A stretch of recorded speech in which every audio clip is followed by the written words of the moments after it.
شروع کرتا ہوں میں اللہ کے نام سے جو بڑا مہربان نہایت رحم کرنے والا ہے۔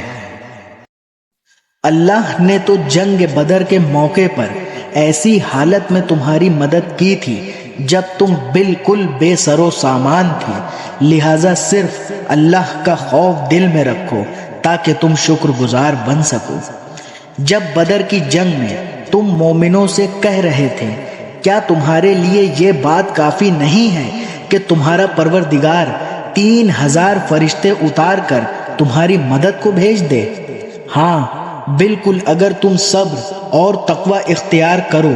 اور وہ لوگ اپنے اسی ریلے میں اچانک تم تک پہنچ جائیں تو تمہارا پروردگار 5000 فرشتے تمہاری مدد کو بھیج دے گا جنہوں نے اپنی پہچان نمایاں کی ہوگی۔ اللہ نے یہ سب انتظام صرف اس لیے کیا تھا تاکہ تمہیں خوشخبری ملے اور اس سے تمہارے دلوں کو اطمینان نصیب ہو، ورنہ فتح تو کسی اور کی طرف سے نہیں بلکہ صرف اللہ کے پاس سے آتی ہے جو مکمل اقتدار کا بھی مالک ہے، تمام تر حکمت کا بھی مالک۔ اور جنگ بدر میں یہ مدد اللہ نے اس لیے کی تاکہ جن لوگوں نے کفر اپنایا ہے ان کا ایک حصہ کاٹ کر رکھ دے یا ان کو ایسی ذلت آمیز شکست دے کہ وہ نامراد ہو کر واپس چلے جائیں۔ اے پیغمبر،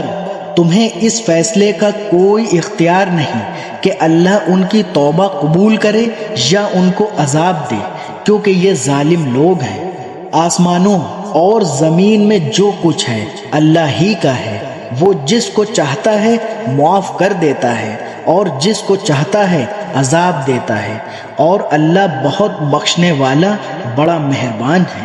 اے ایمان والوں، کئی گنا بڑھا چڑھا کر سود مت کھاؤ اور اللہ سے ڈرو تاکہ تمہیں فلاح حاصل ہو، اور اس آگ سے ڈرو جو کافروں کے لیے تیار کی گئی ہے، اور اللہ اور رسول کی بات مانو تاکہ تم سے رحمت کا برتاؤ کیا جائے، اور اپنے رب کی طرف سے مغفرت اور وہ جنت حاصل کرنے کے لیے ایک دوسرے سے بڑھ کر تیزی دکھاؤ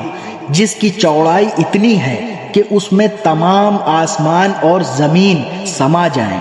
وہ ان پرہیزگاروں کے لیے تیار کی گئی ہے جو خوشحالی میں بھی اور بدحالی میں بھی اللہ کے لیے مال خرچ کرتے ہیں، اور جو غصے کو پی جانے اور لوگوں کو معاف کر دینے کے عادی ہیں۔ اللہ ایسے نیک لوگوں سے محبت کرتا ہے۔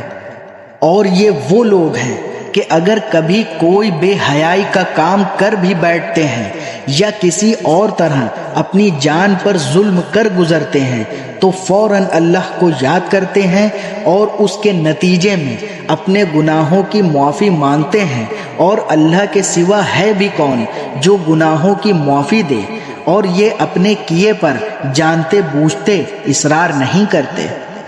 یہ ہیں وہ لوگ جن کا صلہ ان کے پروردگار کی طرف سے مغفرت ہے، اور وہ باغات ہیں جن کے نیچے دریا بہتے ہوں گے، جن میں انہیں دائمی زندگی حاصل ہوگی۔ کتنا بہترین بدلہ ہے جو کام کرنے والوں کو ملنا ہے۔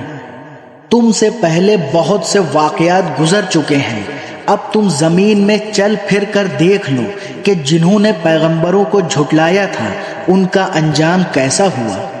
یہ تمام لوگوں کے لیے واضح اعلان ہے اور پرہیزگاروں کے لیے ہدایت اور نصیحت۔ مسلمانوں،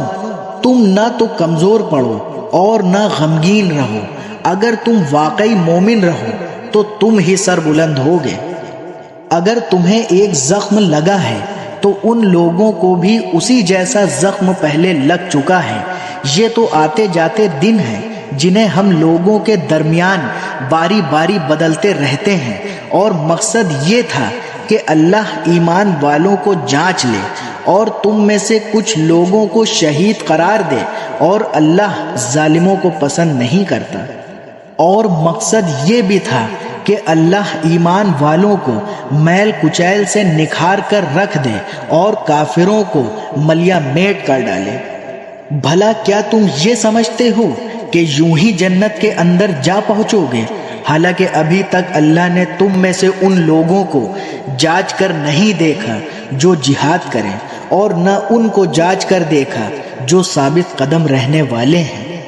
اور تم تو خود موت کا سامنا کرنے سے پہلے شہادت کی مطلب موت کی تمنا کیا کرتے تھے، چنانچہ اب تم نے کھلی آنکھوں سے دیکھ لیا ہے۔ اور محمد صلی اللہ علیہ وسلم ایک رسول ہی تو ہیں، ان سے پہلے بہت سے رسول گزر چکے ہیں، بھلا اگر ان کا انتقال ہو جائے یا انہیں قتل کر دیا جائے تو کیا تم الٹے پاؤں پھر جاؤ گے؟ اور جو کوئی الٹے پاؤں پھرے گا وہ اللہ کو ہرگز کوئی نقصان نہیں پہنچا سکتا، اور جو شکر گزار بندے ہیں اللہ ان کو ثواب دے گا۔